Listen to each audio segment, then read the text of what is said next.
Pois Ribadumia somos un concello moi ben situado xeográficamente na comarca do Salnés. Somos un concello de 5.100 habitantes, 19,2 km cuadrados, distribuídos en 6 parroquias.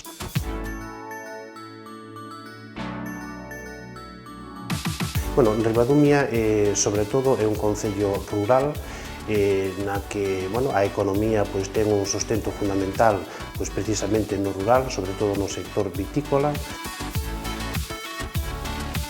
Como concello rural que somos, o que buscamos é sempre o benestar dos nosos veciños e das nosas veciñas. E considerábamos que necesitábamos un proxecto que nos pudese de alguma maneira situar os servicios sociais á altura do que necesitábamos. E o GDR foi unha oportunidade magnífica, porque de alguma maneira ese problema, digamos, ou esa mellora se podía concretar precisamente neste proxecto, que o que buscábamos era precisamente concentrar todos os servicios sociais que estaban un pouco dispersos polo concello e concentralos para ser máis eficaces na xestión e para ser máis eficaces á hora de chegar aos veciños.